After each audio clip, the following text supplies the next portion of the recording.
저는 보험이라는 게 정말 말도 안 되는 이 자본주의 장난 같은 거라고 생각합니다. 다수결에 의해서 이건 마이너리티 리포트라고 치부돼 가지고 버려진 겁니다. 폐기된 거예요. 머저리티 리포트를 가지고 일을 진행합니다. 그런데 이런 데서 다수결이라는 게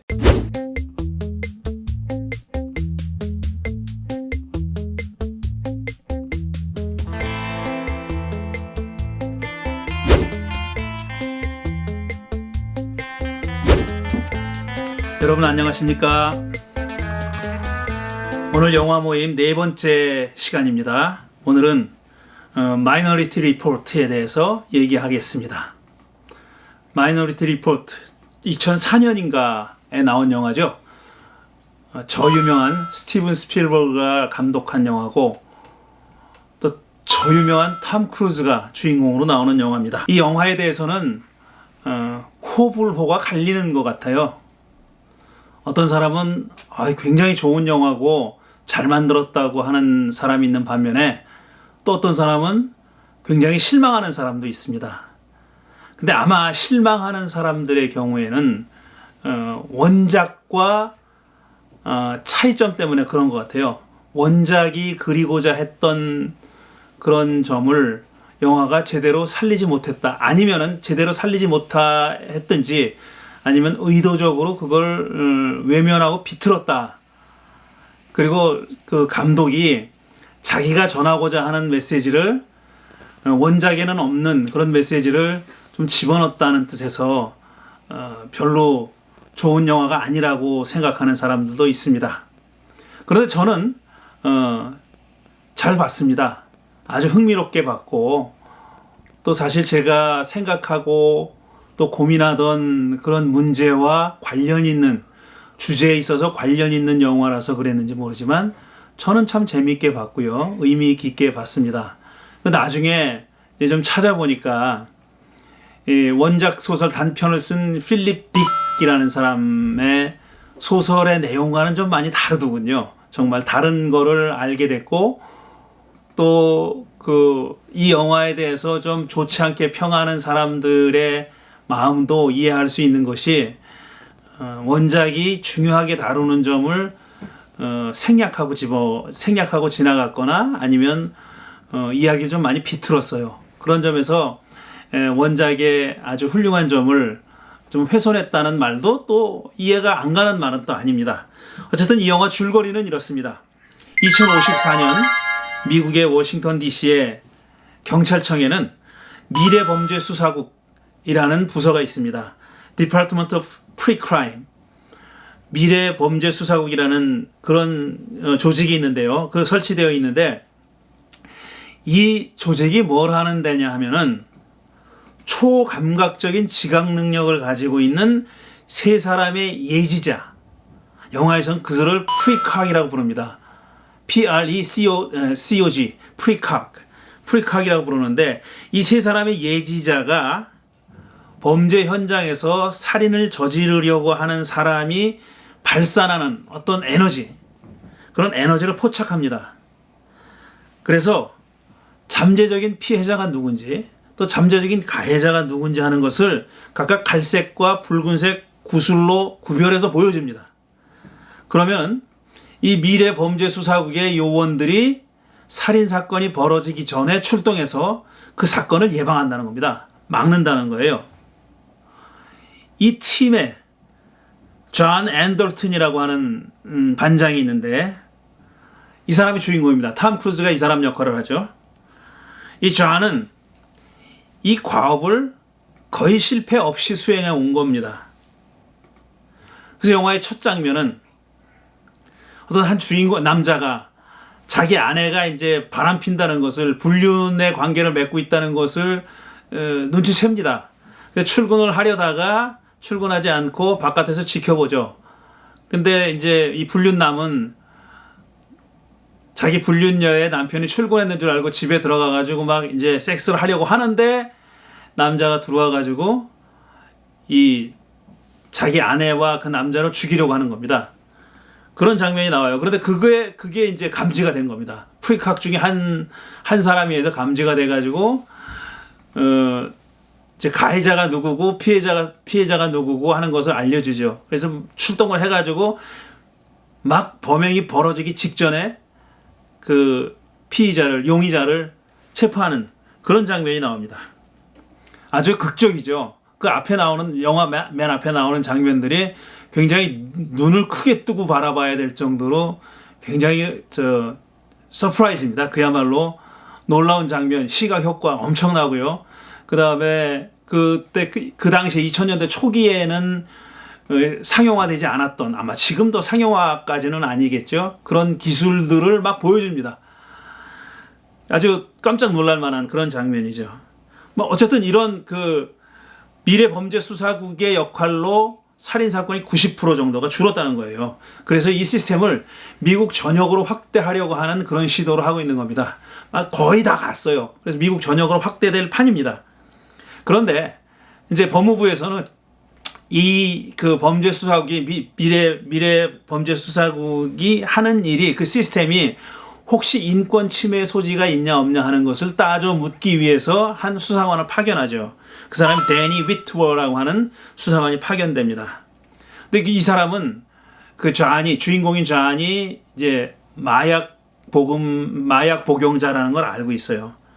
그래서 이 사람이 정서적으로 불안하기 때문에, 또 이 사람이 그 6년 전에 자기 아들이 유괴돼서 죽었는지 살았는지도 모르고, 그 다음에 아내와 그 일로 인해서 이혼하게 됐다는 다 알고 있습니다. 마약 상습 복용자이기도 하고 아들을 잃기도 했고, 그 다음에 아내와 이혼했으니까 이 사람이 말하자면 잠재적인 어떤 위험인자라고 본 거죠. 위험한 사람이라고 본 거죠. 이것 또한 예방의 차원입니다.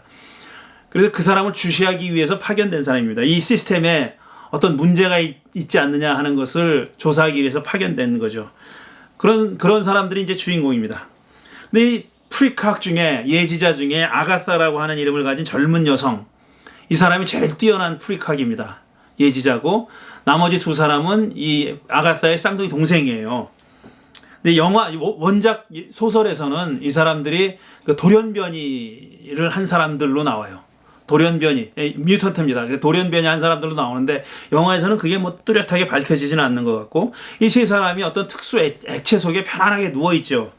그러다가 어디선가 이상한 에너지가 급증하는 것을 이 친구들이 인지하는 겁니다. 그래서 이게 포착되면은 뇌에 반응을 일으키고, 어떤 기술자들이 그거를 이제 영상으로, 전기 신호로 바꿔서 영상으로 보여주는 거죠. 그렇게 시스템이 작용하고 있는 겁니다. 근데 이 세 사람이지 않습니까? 근데 이 세 사람이 보는 그 예지한 내용이 조금 다를 수가 있어요. 그래서 조금씩 다르다는 겁니다. 어떤 때는 아주 결정적으로 달라요. 내용이, 어떤 사람은 이제 어떤 예지자는 살인한다라고 얘기하는데 어떤 예지자는 안 한다 이렇게 얘기하는 거예요. 그렇게 예언하는 겁니다. 그게 안 맞아요. 그러니까 이게 세 사람 중에 두 사람이 예를 들어서 살인한다 그러면 그들의 보고가 majority report가 되는 거예요.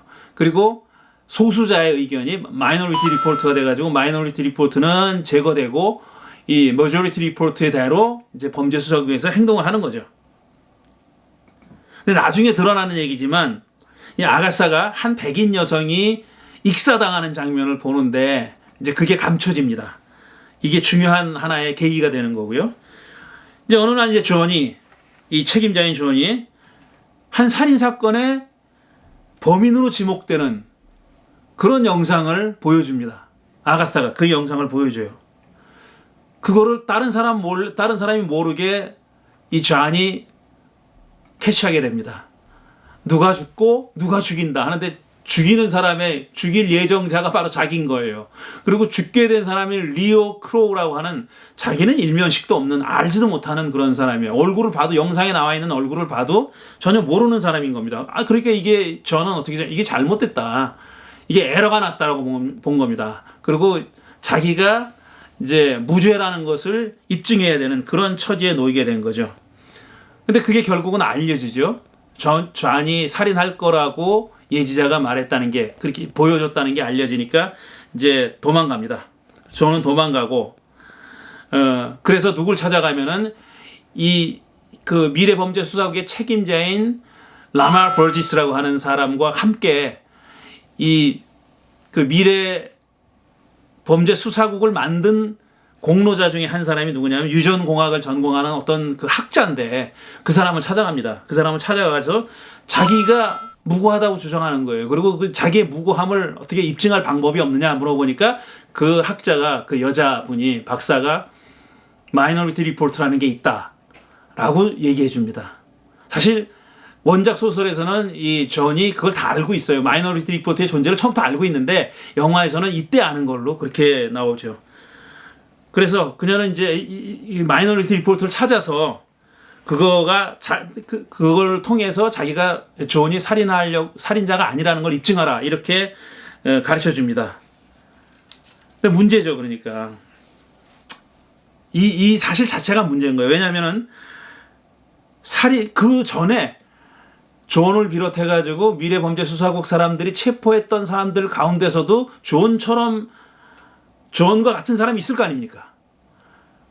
마이너리티 리포트가 무시돼가지고 사실은 그게 사실인데 존은 자기가 마이너리티 리포트가 자기 경우는 맞다고 생각하는 거잖아요, 지금. 왜냐하면 자기는 그 사람이 누군지도 모르고 살인할 이유도 없으니까 자기 자신에 대해 확신하는 거예요. 내가 왜 그 사람을 죽이냐. 절대 이건 에러가 난 거라 이렇게 생각한 거예요. 사실은 이게 존의 경우만 그랬겠느냐는 거죠. 그 전에도 얼마든지 있을 수 있는 거죠. 그러니까 마이너리티 리포트의 존재라는 것은 미래범죄수사국의 기반을 흔드는 거예요. 그런 게 있었고, 그런 게 있고, 그 다음에 그게 옳다면 미래범죄수사국의 존립이 흔들리는 거죠. 그래서 아마 다 이게 폐기 처리가 돼 있는 겁니다. 되게 한 겁니다. 마이너리티 리포트는 다 폐기 처리가 돼가지고 어디서 찾을 수가 없어요. 다만 그거를 본 예지자의 의식 안에만 있는 거예요. 그걸 본 예지자의 의식 안에만 있어요. 그러니까 이제 이 존은 본부에 잠입해가지고 아가사를 데리고 나오는 거죠. 그리고 나서 자신의 그 아가사를 통해서 자신의 결백을 입증하려고 합니다. 뭐 이를 위해서 자기 정신을 감춰야 되니까 그 안구 이식 수술합니다. 남의 눈을 자기 눈을 빼고 남의 눈을 박는 거죠. 왜냐 홍채를 통해서 이 사람이 누군지를 인식하는 그런 시스템이 아주 상용화되어 있는 사회이기 때문에 그렇습니다. 거기서도 뭐 건보될 뻔하지만 겨우 살아남죠. 홍채 교체 수술을 했기 때문에 살아남습니다. 그게 존인지 모르는 겁니다. 기계들은요. 자, 드디어 존이 수사국에 잠입해서 아가사를 밖으로 데리고 나오는데 성공하죠. 그리고 우여곡절 끝에 그의 의식 속에 들어있는 마이너리티 리포트를 다운하는 데까지 성공합니다. 이때 들이닥친 요원들에 의해서 체포될 뻔해요. 하지만 가까스로 막 격투가 벌어지고 가까스로 도망을 나와서 아가사가 보여준 범죄 현장인 그 호텔로 갑니다. 호텔에 들어가 보니까 그 리오 크로우가 묵고 있는 호텔이죠. 그 호텔에 들어가 보니까 모든 장면이 아가사가 보여준 거랑 똑같은 거예요. 그런데 아가사가 보여주지 않은 게 뭐냐면 침대 위에 여러 사람들의 사진이 놓여 있는 겁니다. 근데 그 사진 가운데 자기 아들 사진이 있는 거예요. 이때 존은 깨닫습니다. 이 크로우라는 친구가 자기 아들을 납치해서 죽인 범인이라는 걸 알게 돼요. 막 사리가 돋죠. 막 죽여버려야 되겠다고 그렇게 생각하는 거죠. 이때 계속 아가사가 옆에서 그러지 말라고 you have to choose. You have a choice. 막 이렇게 얘기해요. 당신 선택할 수 있다. 지금 살인하지 않는 걸 선택하라고 그렇게 계속 얘기하는데 시간은 다 돼가는 거예요. 정해진 시간은 다 돼가는데 결국은 살인하지 않아요. 존이 나는 살인하지 않기로 선택했다 그러고 리오를 죽이지 않습니다. 근데 여기서 끝이 아니에요. 리오가 갑자기 왜 날 안 죽이냐고. 넌 날 죽이게 돼 있다고 이상한 말을 해요. 그러니까 이게 무슨 소리냐? 그랬더니 네가 나를 죽여야 우리 가족이 먹고 산다는 거예요. 그러니까 그때 존이 깨닫는 거죠. 이게 함정이구나 하는 걸 깨닫습니다. 함정이라는 걸 깨닫고 결국은 우여곡절 끝에 그 총을 쏘죠. 총을 쏴서 그를 죽입니다. 존은 함정에 걸린 거예요. 그러니까 누군가가 리오라는 사람을 이용해서 그를 살해하게 만들므로써 미래 범죄 예방이 잘 작동되고 있다는 것을 보여주려고 한 겁니다. 그걸 가장 잘 보여줄 수 있는 인물이 누구냐 하면은 바로 존인 거죠. 그런 사람들을 그런 그 예비 범죄자들을 검거하는데 혁혁한 공을 세웠던 바로 그 사람이 그 당사자가 됨으로써 그 시스템이 얼마나 잘 작동하고 있는지를 누군가가 보여주려고 했던 겁니다. 뭐 영화를 본 사람 다 아시겠지만 그 사람은 라마르 브로지스입니다. 책임자입니다. 맥스 폰 시도라고 하는 제가 아주 좋아하는 그런 배우가 그 주인공 역할을 합니다. 자, 이 와중에 라마는 그 백인 여자 살인, 아까 처음에 말했던 백인 여자 살해되는 거, 그 백인 여자가 사실은 이 그 프리칵들의 어머니입니다. 근데 그 사실이 조작됐다는 것을 위트로가 알아요. 그러니까 법무부에서 나온 그 친구가 아는데 그걸 또 모르고 브로지스한테 막 설명을 합니다. 그러니까 그 사람을 죽여버립니다. 그리고 나서 그를 죽인 것이 누구냐 하면은 존이라고 뒤집어 씌우려고 그렇게 꾸며놓죠. 이제 존은 아가사를 데리고 자기 이혼한 부인 라라의 집에 가장 안전하다고 생각해서 그리로 데려가서 다 설명을 합니다. 다 설명을 하고 아가사는 그 안에 그 집안에 사랑이 뭐 서려 있다는 그런 말들을 하고 그러다가 결국은 거기에 들이닥친 미래범죄수사국 요원들에 의해서 존은 체포되죠. 그리고 아가사도 역시 본래 있던 곳으로 그 물 위로 그렇게 다시 옮겨집니다. 한편 존과 라라가 자기가 저지른 그 백인 여자 살인 사건, 조작한 사건, 그 범인이라는 걸 모르는 줄 알고 브로지스는 이제 미래 범죄수사국이 전국적으로 확대됐다는 축하하는 그런 만찬을 막 벌이고 있는데 존은 그 장면에서 아가사가 보여준 그런 것을 큰 화면에다가 비춰줍니다. 그 장면은 바로 뭐냐면은 라마 브로지스가 그 여인을 익사시키는 장면입니다. 꾸며서 다른 사람을 뭐 세워놓고 가짜를 세워놓고 막 꾸며서 그 살인하는 장면을 보여줍니다. 대형 스크린에 보여주고요. 그러니까 그 얘기는 브로지스는 이 프리칵들이 있어야 미래범죄수사국이 가능하고 근데 엄마는 자기 자녀들이 자기 아이들이 그런 데 쓰이는 것을 반대했기 때문에 그 엄마를 죽인 거예요. 저는 이제 라마 앞에 섭니다. 라마 앞에 서가지고 이렇게 얘기하죠. 자신을 죽이고 그러니까 존은 자기를 죽이고 죄인이 되든가 아니면 그를 살려두고 미래범죄수사국이 잘못됐다는 거 시스템에 오류가 있다는 걸 보여주는데 둘 중에 하나를 선택하라. 그렇게 얘기하는데 라마는 스스로 자기가 총을 쏴가지고 자살합니다. 결국 이렇게 라마가 죽자 미래범죄수사국은 폐쇄됐고 살인 예비죄로 구금되어 있던 모든 사람들이 다 풀려나고 또 존과 라라는 다시 재결합해서 곧 태어날 아기를 배부른 라라가 어딘가를 바라보는 장면으로 영화가 끝이 납니다. 앞에도 말씀드렸듯이 이 영화의 원작은 필립 K. 딕이라고 하는 아주 유명한 SF 작가입니다. 이 사람의 60페이지밖에 안 되는 짧은 소설을 영화한 겁니다. 찾아보니까 이 필립 딕이 아주 영화 제작자와 감독들이 좋아하는 SF 작가 모양이에요. 이 사람이 쓴 소설 가운데 10여 편이 영화됐더라고요. 제가 찾아봤어요. 그랬더니 제가 아는 거는 몇 편 안 돼요. 제가 본 거, 아는 거, 뭐 널리 알려지지 않은 영화가 많고요. 그 중에 널리 알려진 영화가 저 유명한 블레이드 러너입니다. 처음 판이 나오고 또 작년인가 재작년에 속편에 해당하는 작품이 나왔죠.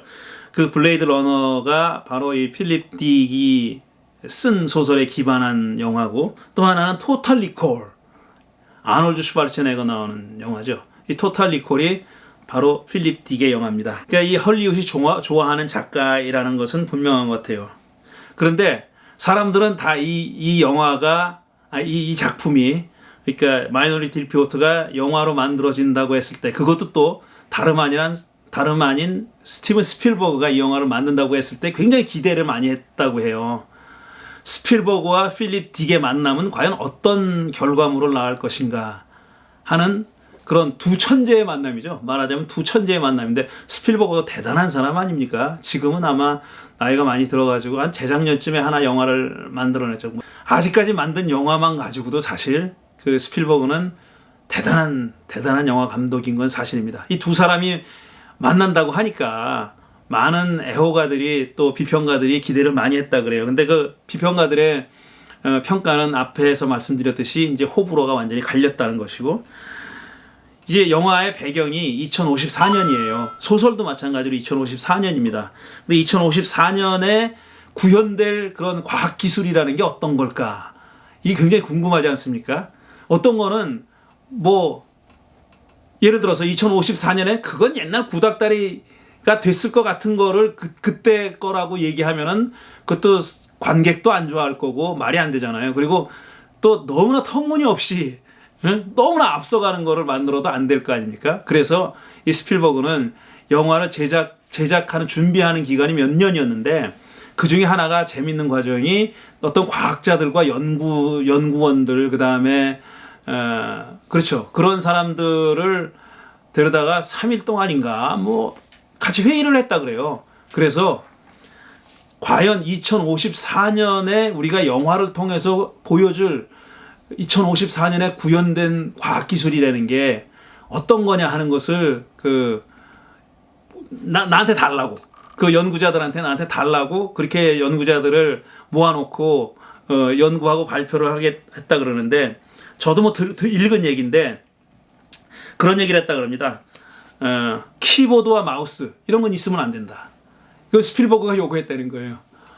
영화 제작 테크놀로지 하는 사람들한테 얘기했다는 거예요. 뭐 영화 감독이 모든 걸 다 세세하게 하진 않잖아요. 그러니까 어떤 파트는 전문가들한테 맡기는데, 근데 그 과학 스페셜 이펙트 하는 사람들한테 그랬다는 거예요.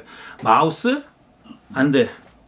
키보드 이런 건 아예 보이지도 말아야 돼. 그런 건 보이지도 말아야 되고, 그 다음에 음성으로 인터랙션 하는 거 그것도 안 된다 그랬대요. 명령하면은 막 받아들이는 거. 근데 음성으로 하는 건 나와요. 그 조언이 자기 집에서 월 스크린, 그러니까 월 스크린에 영화 비춰주고 그런 장면이 나오죠. 스필버그가 이렇게 주문했다고 합니다. 그래서 이 사람들이 그렇게 조언을 해가지고 구현된 게 이 영화의 그런 장면들이라 그래요.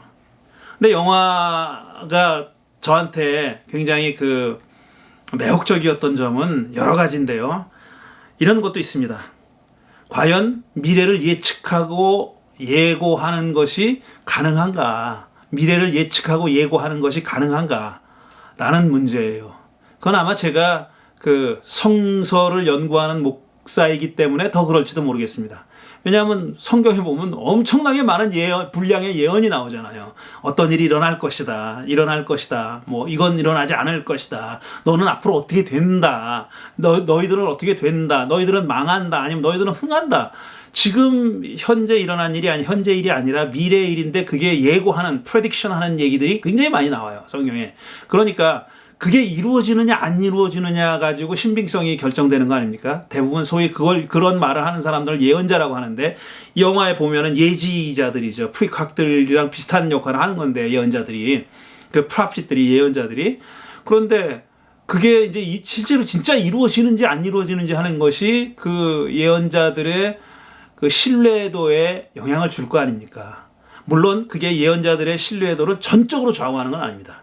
그 사람이 말했던 것이 이루어지지 않았다 할지라도 그렇다고 해서 그 예언자의 신뢰도가 완전 제로로 가는 건 아닙니다. 가짜 예언자가 되는 건 아니에요. 이건 분명히 중요하게 우리가 다뤄야 할 문제지만, 오늘은 뭐 영화 얘기하는 거니까 구체적으로는 얘기하지 않겠지만요. 근데 예측, 예고 이렇게 얘기하면 과학이죠. 과학이 종교 못지않게 예측하고 예고하는 것이 과학자들의 일 아닙니까? 근데 과학은 점점, 제가 알기로는 점점 그 예측 예고가 어렵다고 인식하게 되는 거예요. 뭐든지 이렇게 결정론, 뭔가 다 결정돼 있다. 아니면 cause and effect, 원인과 결과에 따라서 그렇게 자동적으로 이런 원인이 있으면 이런 결과가 이루어진다고 하는 것에 대한 의문과 의심이 점점 많아졌잖아요. 그래서 많은 과학자들이 요즘은 그런 cause and effect, 어떤 결론에 다다르기 위해서는 수많은 어떤 요인들이 작용을 해야 되는 거고, 심지어는 그거를 확정할 수 없다고까지 얘기하는 그런 지경에 이르지 않았습니까? 그러니까 과학이 오랫동안 유지해 온 결정론에 대한 어떤 회의, 이런 것을 영화를 보면서 저도 공감한 겁니다. 영화를 보면서 결국은 예고된 대로 하지 않잖아요. 어떤 의미에서는 분명히 어떤 의미에서 예고된 대로 하지 않습니다. 그런 거 보면은 그런 결정론에 대한 회의, 그 다음에 예측 가능성이라는 걸 과연 우리가 어디까지 봐야 되느냐 하는 문제, 이런 문제들이 이 영화를 보면서 저는 생각했던 그런 내용들입니다. 그 다음에 현재는 지금 우리가 사는 2020년, 21세기는 많은 것들을 예측하고 예방하는 그런 시대입니다. 특히 의학과 범죄학에서 이게 많이 사용됩니다. 예방, 예측. 예방이라는 건 백신이 다 예방 주사 아닙니까? 우리가 이런 게 너가 이런 병에 걸릴 수 있으니까 미리 백신을 맞는 거잖아요. 그 예방이란 말이에요. 근데 이 예방의 영역이 이런 백신 정도가 아니라 뭐 독감 백신 정도가 아니라 점점 확대되고 있는 거죠. 그다음에 그 유전자를 연구하면서 그 어떤 유전자가 어떤 성격을 발현하느냐 하는 것을 알게 되면서 그 유전자를 가진 사람은 어떤 행동을 할 가능성이 많아지는 거죠. 그러니까 그걸 알면은 그걸 미리 예방할 수 있다고 생각하는 거예요. 그게 이제 예방의학, 아주 극단적으로 굉장히 발전했을 경우에 예방의학이 그런 걸 한다는 거 아닙니까? 그리고 그게 좀 불가능한 일도 아니고요. 또 범죄도 마찬가지입니다. 범죄도 예를 들어서 전과자가 취직하기 힘들잖아요. 왜냐하면 그 사람이 또 범죄를 저지를 가능성이 있다 그래서 취직이 안 되는 거예요. 그리고 어떤 예를 들어 성범죄를 자주 했던 사람은 그 사람에게 전자팔찌를 씌웁니다. 그건 뭐냐면 얘가 또 그런 범죄를 할 거라고 미리 예측하기 때문이죠. 근데 생각해 보세요. 정말 아직 일어나지 않은 일이에요. 아직 일어나지 않은 일을 미리 예측하고 그 사람에게 어떤 그 행동을 한다는 것, 어떤 조치를 취하는 것이 얼마나 가능하고 그 다음에 그게 옳은가, 과연 그게 정당한가 하는 질문을 우리가 던져볼 수 있다고 생각하고 마땅히 던져봐야 된다고 생각합니다. 이런 예측, 예방 범죄나 예방 의학에 따르면은 우리 모두가 다 잠재적인 환자고 잠재적인 범죄자로 여겨질 수 있는 겁니다. 이게 앞으로 의학이나 그 다음에 범죄 심리학 같은 것이 얼마나 발전해가지고 그게 그 예측이 점점 더 맞는 방향으로 실현되는 방향으로 예측이 맞아 떨어지는 방향으로 발전하게 된다면은 한편으로는 좋은 일일 수도 있지만 점점 많은 사람들이 잠재적인 범죄자, 잠재적인 환자일 가능성이 높아지는 거예요. 그 잠재적이라는 거의 개연성이 점점 커지는 거죠. 그냥 잠재성이 한 10%가 아니라 잠재성이 한 50% 되고 70% 되고 그렇다면은 확률적으로는 그 사람이 범죄자나 혹은 환자가 될 가능성이 거의 높다고 보는 거잖아요. 그럼 이미 사람들은 인지적으로 그를 환자라고 범죄적으로 보게 돼 있죠.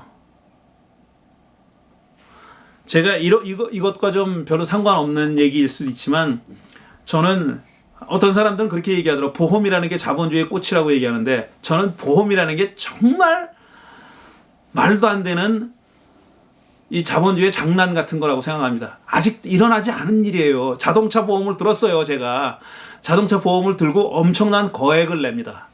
굉장히 많은 액수의 자동차 보험금을 매달 내요. 근데 저는 자동차 사고를 낸 적이 없어요. 아직까지 제 과실로다가 자동차 사고를 낸 적이 없습니다. 당하기는 여러 번 당해봤어요. 근데 저는 낸 적이 없어요. 근데 제가 자동차 보험료라고 낸 모든 돈은 앞으로 일어날지 모르는 그 사고에 대해서 미연의 돈을 예방 차원에서 돈을 내는 거잖아요. 근데 제가 만약에 죽을 때까지 사고를 안 낸다 그러면은 그게 과연 정당한 건가 하는 거죠. 이게 비슷한 얘기가 아니겠습니까? 지금 이 잠재적 범죄자, 잠재적 환자랑 비슷한 얘기일 거라고 생각해요. 일어나지 않은 일에 대해서 어떤 존치를 하는 거. 이거는요, 성서학적으로도, 그 다음에 성서신학적으로도 중요한 문제 중에 하나입니다. 아주 매우 중요한 이슈 중에 하나이기도 합니다. 또 영화를 보면서 제가 흥미롭게 느꼈던 점이 있는데 제가 또 목사이기 때문에 그럴지도 모르겠어요. 이게 첨단 과학 아니에요. 첨단 과학. 범죄를 미연에 방지한다. 소설에서는 살인사건 아니라 다른 범죄도 다 미연에 방지하는 걸로 도난, 강도 이런 것도 방지하는 걸로 축약시켜서 얘기하느라 그랬겠죠. 좀 집중해서 얘기하느라고. 그런데 이게 첨단 과학을 이용한 그런 일이잖아요. 그런데 거기에 예지자가 사용돼요. 이 사람이 예지자인 거는 설명할 수 없어요. 왜 그 사람이 예지자인지는 설명하지 못해요. 그 예지자는 어떤 과학의 힘을 빌려서가 아니라 인스피레이션에 의해서 하는 거예요. 그 사람이 왜 그런 에너지를 느끼는지 그건 몰라요. 알 수 없어요. 그러니까 미지의 영역이 있는 거예요. 최첨단의 과학기술과 미지의 영역이 공존하고 있는 겁니다. 프리크학 덕분에, 예지자 덕분에 범죄를 아주 발전된 과학기술을 통해서 범죄를 예방하지만 그 가장 기본이 되는 예지자가 그걸 알게 되는 거는 인스피레이션의 영역인 거죠. 영감의 영역인 거예요. 그래서 전 그 점을 재미있게 봤고, 그 다음에 조금 아까 말씀드렸듯이 실제 일어나지 않은 일에 대해서 과연 책임을 묻는 것이 옳은가 하는 겁니다. 사실 보세요. 이 영화에서 아무도 살인을 저지르지 않았어요. 왜? 다 체포됐기 때문에. 살인을 저지르기 전에 체포됐어요. 그 사람들은 다 살인 미수죄는 잡힐 수 있지만, 살인 미수지만 그 앞에 잡혀가는 사람이, 맨 서두에 잡혀가는 사람이 나 아무 짓도 안 했다 그러잖아요. 아무 짓도 안 했어요, 그 사람은. 물론 가위를 들고 이렇게 들어서 하려고 했지만 그걸 가지고 살인 미수라고 하는 것, 그건 좀 부당하지 않습니까? 일어나지 않은 일 가지고 누군가를 처벌해야 되는 것은 좀 사실 그게 얼마나 정당한지 하는 것은 우리가 물어봐야 될 문제라고 생각하고요. 그다음에 또 재미있는 거 하나는 이 제목대로 마이너리티 리포트라는 게 존재한다는 사실입니다. 어떤 사건에 대해서 예지를 가지고 있는 예지자가 다 느껴요. 근데 그들이 내놓은 결과는 다를 수 있다는 거예요. 그래서 다수인 거는 머저리티 리포트고 소수인 거는 마이너리티 리포트가 되는 거잖아요. 근데 지금 저는 마이너리티 리포트가 맞다라는 걸 증명하려고 그러는 거예요. 다수결에 의해서 이건 마이너리티 리포트라고 치부돼가지고 버려진 겁니다. 폐기된 거예요. 머저리티 리포트를 가지고 일을 진행합니다. 그런데 이런 데서 다수결이라는 게 하나의 방법으로 사용된다는 것이 저는 좀 아이러니하다고 생각했어요. 다수결의 원칙? 제가 다수결의 원칙 하면 생각나는 게, 제가 성경 공부할 때도 많이 말씀드리는 거지만 지저스 세미나라고 뭐 벌써 한 20-30년 전 얘기죠. 그러니까 이 복음서에 나와 있는 예수님의 말씀 중에서 진짜 예수님이 했다고 여겨지는 말씀, 그 다음에 이건 개연성은 좀 높으나 아닐 가능성도 있다는 말씀, 그 다음에 개연성이 낮은 말씀, 이건 절대로 예수님이 했다고 볼 수 없는 말씀, 이게 나눴어요. 지저스 세미나에 수많은 학자들이 모여가지고, 모이진 않았지만 뭐 이렇게 서로 교류해가지고 만들었는데, 그래서 책을 만들었죠. Five Gospels라는 책을 만들었어요. 근데 그게 결정을 어떻게 했는 줄 아십니까? 다수결로 했습니다. 다수결로. 다수가 이게 예수님의 말씀이라고 생각하면은 그거는 예수님의 말씀이 된 거예요. 그리고 분홍색 글자로 인쇄했어요. 그걸 아주 소수만, 절대로 아닌 것 같다고 많은 사람들이 투표하면 그건 예수님의 말씀이 아닌 게 된 겁니다. 그래서 그 지저스 세미나의 사람들을 비판하는 사람들은 다수결? 보팅을 했다고? 그러면서 막 비웃는 말을 하는 걸 제가 실제로 들었습니다. 이게 다수결이라는 게 또 이게 저는 과연 그게 정당한가? 그 다음에 마이너리티 리포트의 존재 자체가 사실은 프리크라임 예방 범죄라는 것에 기반을 흔들 수 있는 거죠. 마이너리티 리포트가 있었던 겁니다. 어떤 사람은, 어떤 예지자는 다르게 본 겁니다. 그거는 미래를 예측한다는 것의 허점, 빈약한 기반 같은 것을 보여주는 그런 거고, 제가 이런 거를 필립 딕이라는 것이 생각해냈다는 것을 보면은, 야, 이 사람은 정말 대단한 사람이다라는 생각이 듭니다. 그 다음에 조금 뭐 이게 좀 부차적인 문제라고 하면은 좀 어폐가 있지만, 예지자가 그 예지하는 내용을 보고 엄청나게 고통을 받습니다. 왜냐? 뭐 자기는 계속 살인하는 장면을 보는 거예요. 그게 계속 반복됩니다. 근데 그걸 봐야 하는 사람의 고통은 어떻겠어요? 그걸 늘 봐야 하는 사람의 고통은 어떻겠습니까? 그 예지자의 고통. 뭔가를 미리 알고 있는 사람은요, 그게 사실이라면 그게 즐거울 리는 없는 거예요. 그래서 예언자의 고통이라는 것을 제가 아주 좋아하는 아브라함 요슈아 헤셀이라는 사람이 그 예언자들이라는 책에서 그런 부분이 나옵니다. 예언자들이 느꼈던 고통에 대해서. 그러니까 자기 백성들이, 자기 결의 사람들이 하나님의 심판을 받게 되리라는 것을 너무나도 분명하게 알게 된 그 예언자가 겪어야 하는 고통. 그거는 예언자들이 설마 이렇게 생각하시는 건 아니겠죠. 니들은 다 죽는데 나는 안 죽을 거야. 용용 죽겠지. 이런 사람들이 아닙니다. 이렇게 그 고통을 당하는, 그러니까 심판을 받고 고통을 겪게 될 자기 동족들의 고통을 미리 겪는 거예요. 그 예언자는. 왜? 그걸 내다봤기 때문에. 내다봤다는 이유로 미리 미리 겪어야 하는 사람의 고통이 얼마나 또 심대했을지 하는 것을 생각해 보게 되는 겁니다. 마지막으로 이제 신학적으로 생각하면은 사람의 자유의지라는 것은 어디까지인가 하는 질문이 있을 수가 있는 거죠. 그건 저의 질문이기도 하고요. 마지막에 존이 크로우를 죽이려고 총을 들이댔을 때도 계속 옆에서 아가타는 너는 결정할 수 있다고, 선택할 수 있다고, 너는 선택하지 말라고, 하지 말라고 계속 그렇게 얘기하고, 존도 하지 않습니다. 그때는 하지 않죠. 이 사람이 어디까지 자기가 선택할 수 있고 어디까지 결단할 수 있고 이런 문제, 이건 아주 오래된 그 종교적인 신학적인 문제이기도 합니다. 이런 문제들을 저는 이 영화를 보면서 생각을 했어요. 혹시나 이 영화하고 책하고 좀 다른 점이 있다는 걸 말씀드렸는데 몇 가지만 제가 말씀드릴게요. 책에는 이제 이 존이 미래 범죄 수사국에 대한 확신을 가지고 있는 사람으로 나옵니다. 물론 영화에서도 그렇지만 이 사람이 책임자예요. 최고 책임자예요. 존이 최고 책임자인 겁니다. 근데 이 사람이 자기가 그런 살인을 한다는 예고를 들었을 때 자기 지위를 이용해서 그 예지를 숨기고 자기 결백을 증명하려고 했다는데 이 소설에 아이러니가 있는 겁니다. 그 시스템을 굉장히 누구보다도 신뢰하는 사람이 자기가 당사자가 됐을 때 그 신뢰를 엎으려고 하는 겁니다. 그 시스템에 대한 신뢰를 엎으려고 하는 거예요. 이게 이제 소위 말해서 소설이 가지고 있는 그런 아이러니죠. 딜레마죠. 근데 이 소설을 영화로 바꾸는 과정에서 많은 것이 추가됩니다. 가족에 대한 얘기, 등등 이런 거, 아들 얘기 등등 많이 추가되는데, 이제 가족에 대한 얘기 스필버거가 좋아하는 거니까, 가족에 대한 얘기를 결국 집어넣은 거고요. 거기다가.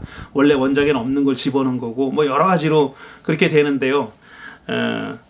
결정적인 차이는 뭐냐면은, 거기도 이 존의 살인과 관련해서 리포트가 나와요. 리포트가 3개가 나오는데, 둘은 죽인다. 하나는 안 죽인다예요. 그런데 하나 안 죽인다는 게 마이너리티 리포트가 돼가지고 둘은 죽인다라는 게 이제 채택된 걸로 보이잖아요. 그런데 사실은 그게 아니에요. 소설은 그게 아니라 순차적으로 일어나는 일입니다. 죽인다, 안 죽인다, 죽인다. 이렇게 일어난 거예요. 그 존재를 알고 죽일라 그래요. 근데 자기가 셋업 됐다는 걸 알고, 그러니까 함정에 빠졌다는 걸 안 죽일라 그래요. 근데 그게 이거를 무너뜨리려고 하는 짓이다는 걸 알고 또 죽일라 그래요. 무너뜨리는 게 아니라 그렇죠. 무너뜨리려고 하는 거다라는 걸 알고 죽일라 그래요. 영화에서는 그거를 유지하려고 하는 사람이 셋업한 거잖아요. 근데 소설에서는 그걸 무너뜨리려고 하는 사람이 셋업했다는 게 다릅니다. 그런 점이 달라요. 그래서 이건 중요한 얘기는 아닌 것 같은데, 소설에서는 프리크라임을 반대하는 사람이 그 조작을 했고 셋업을 했고 존이 그를 죽이는 걸로 나옵니다. 여러분 어떻게 보셨습니까, 이 영화를? 저는 제가 지금 영화에 대한 영화 스토리를 좀 말씀드렸고, 그 다음에 영화를 보고 나서 느낀 점들을, 생각하는 점들을 몇 가지 말씀드렸는데, 여러분 어떻게 보셨어요?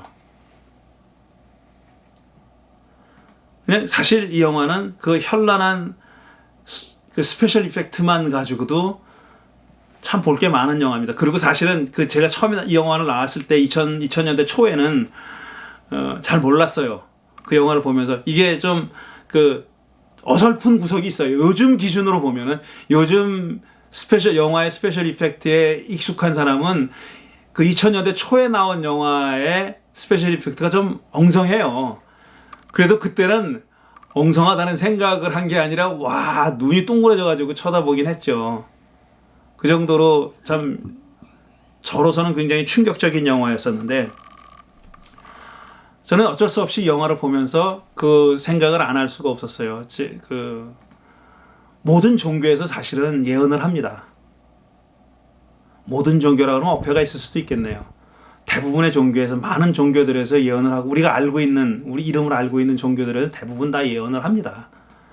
그 중에 가장 예언이라는 것이 예언 프로페시라고 하는 예언이라고 하는 어떤 행위가 중요한 역할을 하고 있는 종교는 역시 성서에 기반을 하고 있는 유대교와 그리스도교입니다. 이 두 개의 종교에 있어서 예언은 굉장히 중요해요. 그리스도교에 있어서 예언이 얼마나 중요하냐면 이제 예수 그리스도가 그냥 오셨다고 얘기 안 합니다. 예언된 대로 오셨다고 돼 있어요. 그 다음에 예수 그리스도가 그냥 십자가에 달려 죽었다고 얘기 안 합니다. 예언된 대로 십자가에 달려 죽었다고 하고 심지어는 부활도 예언돼 있다고 그렇게 얘기합니다. 그리스도교는 오랫동안 구약 성서에서 예수의 부활을 예고하는 것처럼 보이는 구절을 찾아내느라고 굉장히 애를 썼어요. 굉장히 애를 썼고 어떤 때는 정말 아전인수격인 해석을 한 경우도 상당히 많습니다. 사실 저는 뭐 한국에 있을 때는 제가 뭐 유대 교인들을 만나본 적이 어디 있겠습니까? 근데 미국에 와서 보니까 제 학교 선생님도 유대 교인이고 유대인이고 유대인 학자이기도 하거니와 그러니까 이제 학생들이 유대인들이 꽤 있었어요. 몇 명 있었어요. 학교 다니면서. 그래서 그 사람들의 생각하는 것과 행동하는 것과 사고방식을 여기 와서 학교를 다니면서 처음 본 겁니다. 근데 많이 다르더라고요. 사실 제가 다닌 학교에서는 유대인 교수가 2명 있었는데 종교학부에 2명 있었는데 그 2명이 다 아주 컨서버티브한 유대교인은 아니었고 아주 그 리폼드 유대교인이 개혁적인 유대교인이긴 했는데 그 사람들이 말하고 생각하는 거 보고 그다음에 또 수업 시간에 학생들과 선생님들이 얘기하는 걸 보고 좀 깜짝깜짝 놀란 적이 한두 번이 아니에요. 근데 그 사람들이 보잖아요. 그 사람들 보기에는 이제 신약 성경에 쓰여 있는 내용, 예수님이 태어나고 어떻게 살고 죽고 뭐 부활하기로 돼 있다고 기독교인들이 예언이라고 구약 성경에 그게 예언된 거라고 해석하는 구절들을 그들이 보는 그들의 눈으로 보잖아요. 그러면 전혀 그게 아니에요. 그리고 그 사람들은 표현을 안 해서 그렇지 속으로는 야 이걸 이렇게 기독교가 아전인수격으로 해석하는 것에 대해서 조금 이렇게 조롱하는 것 같은 느낌도 받았어요. 제 선생님이 그런 게 아니라 어떤 학생들은 그러더라고요. 그게 말이 되냐고. 원래 그런 뜻이 아닌데 이렇게 얘기하는 거예요. 원래 그런 뜻이 아닌데 너희들이 그러니까 기독교인들이 마음대로 그걸 아전인수격으로 해석해서 예수에 관한 걸로 만들었다는 거예요. 그 정도로 기독교에 있어서는 예언이 중요합니다. 예언이 중요하니까 그걸 예수와 그렇게 밀접히 연관시키려고 했던 것이고 또 많은 사람들이 그렇게 믿고 있는 거죠. 저 같은 사람들은 역사적인 인물로서의 예수님이 구약 성경에 오실 거라고 예언됐다라는 말을 저는 믿지 않아요. 이렇게 얘기하면 또 깜짝 놀라가지고 무슨 목사가 또 그런 걸 안 믿냐고 그러면은 그러고 뭐 욕할 수도 있는데 욕하실래면 하십시오. 구약 성경에 그 기절이 본래 그런 건 아니에요. 근데 초대 교회가 그걸 그렇게 이해한 겁니다. 근데 초대 교회가 그렇게 이해한 거를 지금 21세기를 사는 우리들도 그렇게 이해해야 된다라고 생각하면 거긴 제가 동의하지 못하는 거예요. 그건 그렇지 않다는 겁니다. 그러니까 예언이라는 게 이렇게 사후에 일어난 걸 가지고 옛날 거를 꿰어 맞추려고 해서는 안 된다라는 게 제가 이 영화와 관련해서 여러분들께 드리고 싶은 거예요. 드리고 싶은 말씀입니다. 우리가 많은 그리스도인들이 예언을 믿어요. 그리고 예언이라는 것을 꼭 이렇게 어디에 한정하냐면 미래에 일어날 일을 미리 알고 말하는 거. 그걸 예언이라 그럽니다. 그걸 그렇게 믿습니다. 그렇게 영어로 하면 prediction이죠. 미리 말하는 거예요. prediction, 미리 말하다잖아요. 미리 말하는 거예요. 미래에 일어날 일을 아직 일어나지 않았는데 미리 말하는 걸 예언이라고 생각하는데 구약 성경에 있어서 예언의 근본적인 의미는, 본질적인 의미는 뭐냐면 그게 아닙니다. 앞을 내다본다는 뜻의 예언이 아니라 말씀을 맡았다라는 뜻의 예언입니다. 예금할 때 예자를 쓰는 게 맞아요. 예언자 할 때 예자는 예금할 때 예자입니다. 그 미리 프레딕션 할 때 예자가 아니라 그런 뜻이에요. 그러니까 예언자는 뭐냐면 하나님의 말씀을 받아서 맡아서 예금 은행이 돈을 맡듯이 이렇게 맡아서 백성들에게 전하는 거예요. 그 일을 하는 사람들을 예언자라고 부르는 겁니다. 근데 그 예언자들이 한 말 가운데 미래에 관한 내용이 섞여 있어요. 그러니까 그 사람들이 한 말이 전혀 미래에 관한 말은 전혀 없다라고 얘기하는 건 옳지 않아요. 있어요. 분명히 있는데 메인이 그게 아니다 이거예요. 주된 내용은, 그 사람들의 주된 역할은 뭐냐면은 현재든 과거든 미래든 상관없이, 그다음 아니면 시간과 무관하게 하나님이 백성들한테 가서 전하라고 주신 말씀을 전하는 역할을 하는 사람들이 예언자입니다. 그거를 꼭 생각하셔야 되고요. 근데 구약 성경을 보면은 이루어지지 않은 예언들이 있습니다. 영화에 비유하자면은 실현되지 않은 마이너리티 리포트 같은 거가 있어요. 이루어지지 않은 예언들. 이렇게 될 거라고 예언했는데 그 일이 일어나지 않아요. 그 다음에 또 다른 카테고리는 뭐냐면 그 일의 실현이, 예언된 내용의 실현이 무한정으로 연장돼요. 그럼 그걸 일어났다고 봐야 되는 겁니까? 예를 들어서 계시록이나 복음서나 사도행전 같은 데 보면 예수님이 다시 오실 것이라고 돼 있어요. 예수님이 다시 오실 거다. 마라나타 주여 오시옵소서 그러잖아요. 계시록이 그렇게 끝나잖아요. 주여 어서 오시옵소서. 근데 2000년이 지났는데도 아직 안 오셨어요. 그러면 그 예언은 옳은 예언입니까? 그런 틀린 예언입니까?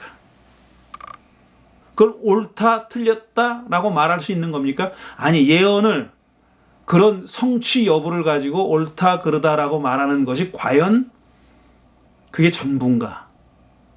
옳음과 그름을 판단하는 유일한 잣대가 될 수 있느냐 하는 겁니다.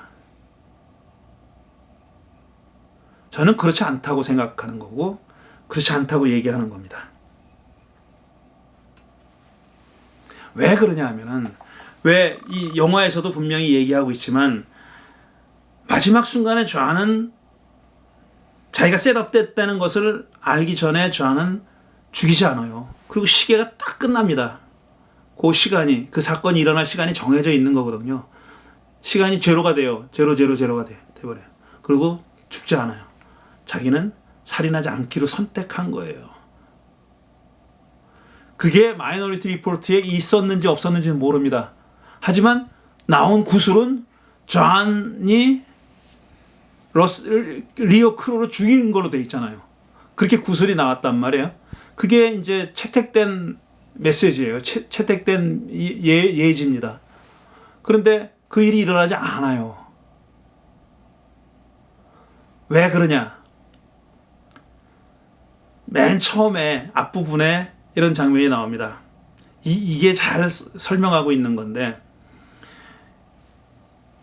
그 위트홀가 와가지고 그 미래 범죄 수사국의 이 정당한가 아닌가를 감사하러 온 그 친구, 나중에 그 브로지스한테 총 맞아 죽는 그 친구가 이제 의아스럽게 생각하는 거예요. 이게 과연 맞냐, 말도 안 되냐, 말이 되느냐, 이게 미리 안 되는 것이 말이 되느냐, 막 이렇게 얘기하는데 존이 구슬을 이렇게 굴립니다. 그러니까 걔 떨어질까봐 탁 잡아요. 딱 잡을 때, 잡고 나니까 그렇게 얘기합니다. 너 그거 잡았지? 네가 잡을 줄 안 되는 거예요, 말하자면은. 근데 저는 그 장면을 보면서 그런 생각을 한 겁니다. 아, 구술이라면은 그게 가능하죠. 구술은 자기 의지가 없어요. 사람이 굴려서 떨어지는 거예요. 굴려서 이렇게 그 엣지가 나오면 밑으로 떨어지게 돼 있잖아요. 그렇게 돼 있어요. 그 구슬이 할 수 있는 일이 없어요. 누군가 굴리면 굴러가는 거예요. 사람은 그렇지 않잖아요. 사람은 나의 행동이 예견돼 있다 할지라도 그거는 정해진 피할 수 없는 운명이 아니라는 거죠. 그러니까 you have a choice. 너는 선택할 수 있어. 너는 선택할 수 있어. 라는 겁니다. 그래서 저는 마지막 순간에 선택한 거고요. 그를 안 죽이기로 선택한 거잖아요. 근데 결국은 나중에 또 셋업됐다는 걸 알고 죽이니까 죽였다는 말이 거짓말은 아닌 거지만 중요한 점은 뭐냐면은 영어를 써서 죄송합니다. 뭐 적당한 말이 생각이 안 나서 그런데 responsive 하는 거예요. 상호 반응을 하는 거예요. 상호 반응. 어떤 물건은 상호 반응을 못해요. 자기가 주체적으로 뭔가 나에게 대해서 액션을 하지 못하지만 사람과 사람은 그렇게 할 수 있는 거잖아요. 사람과 사람은 저 사람이 어떻게 나오느냐에 따라서 내가 어떤 선택을 할 수 있고 어떤 결정을 할 수 있지 않습니까? 그게 우리 사람 사는 세상에서 벌어지는 일이죠. 그러니까 어떤 일이 사람과의 관계에 있어서 사람 사는 세계에 있어서 어떤 사람의 생애에 있어서 뭔가가 예견됐다 할지라도 사람이니까 그거는 그 예견된 내용은 정해진 운명이 아니라는 겁니다. 정해진 운명이 아니라 그건 나의 선택에 따라서 얼마든지 달라질 수 있다는 거죠. 그런 점을 이용하는 잘 보여주고 그걸 소위 이제 프리크라임이라고 하는 범죄 예방이라고 하는 어떤 소재를 사용해 가지고 잘 풀어놓는 영화가 바로 이겁니다.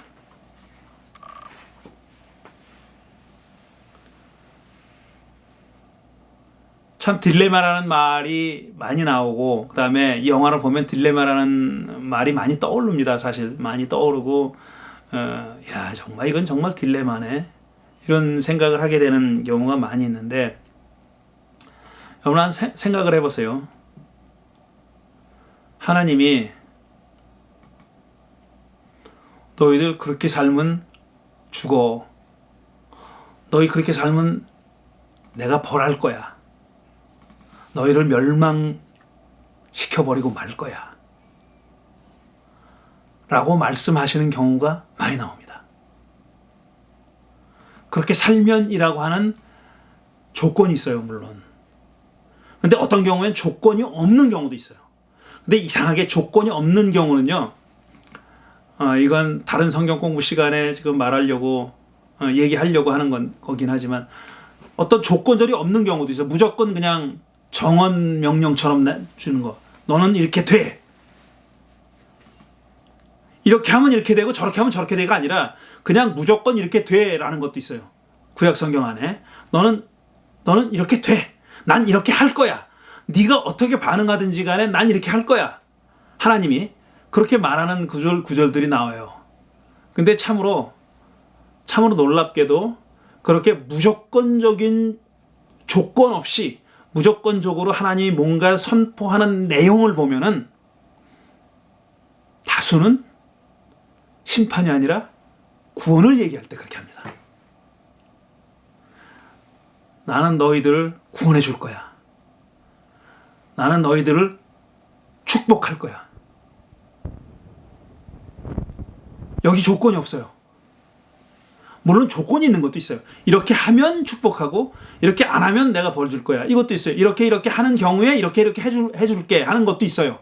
그렇지만 그런 조건절이 없는 그런 선언 이런 것 가운데서는 제가 드리고 싶은 얘기는 무조건적인 선언은 심판에 관한 건 거의 없고 구원에 관한 것이 대부분이다 이겁니다. 하나님이 뭔가를 무조건적으로 선포할 때는 구원하겠다는 그런 당신의 각오를 심지어는 맹세를 말씀하실 때 그렇게 합니다. 그거는 성서를 읽어보는 사람들이 발견할 수 있는 내용입니다. 오늘 영화에 대한 얘기를 마치면서 사실 저는 여러분들께 이런 질문을 좀 드리고 마치려고 합니다. 이 예지자들이 영감을 받는 과정에 대해서는 얘기하지 않는다 그랬잖아요. 근데 성서의 예언자도 그 사람이 영감을 받는 데 대한 얘기는 거의 없어요. 어떻게 영감을 받았는지 거의 없어요. 아주 어떻게 이야기체로 설명하는 데는 있어요. 이야기적으로. 근데 정말 어떤 과정을 통해서 영감을 받았다고 이해해야 될까 하는 의문을 낳게 하는 그런 얘기들이 있습니다. 그런 과정들이 그런 대목들이 있는데 하나님께 영감을 받아서 예언을 했다고 하는 예언자들은 어떤 형태로 영감을 받았을까? 제가 제일 궁금해하는 영역입니다. 제가 언젠가도 얘기한 적이 있는데 제가 예언서를 공부하려고 했던 이유 중에 하나가 그거예요. 그걸 알고 싶은 거예요. 이 사람들이 다 하나님으로부터 말씀을 받아가지고 전했다고 하는데 물론 성경에는 하나님이 이렇게 말하라고 불러준 것처럼 돼 있는 것도 있어요. 근데 저는 그런 일이 일어나지 않았다고 생각하니까 그럼 이 사람들은 도대체 어떤 과정을 통해서 이게 하나님의 말씀이라는 걸 확신했고 추호도 의심 없이 하나님의 말씀이라고 전했을까? 게다가 또 한 걸음 더 나가서 하나님이 이렇게 말씀하셨다라고 하면서 하나님의 말씀 따옴표로 따가지고 얘기했어요. 말은 예언자가 하는데 그 말의 내용은 하나님의 말씀하신 내용이 나오는 거예요. 나는 하나님인 거예요. 자기가 아니라. 그렇게 감히 용감하게 그렇게 얘기할 수 있었던 그 자신감과 확신은 어디서 나오는가? 저는 하나님이 불러준 걸 딕테이션 했다고 생각하지 않거든요. 그러면 그 확신은 어디서 나왔는가 하는 게 제가 궁금한 점입니다.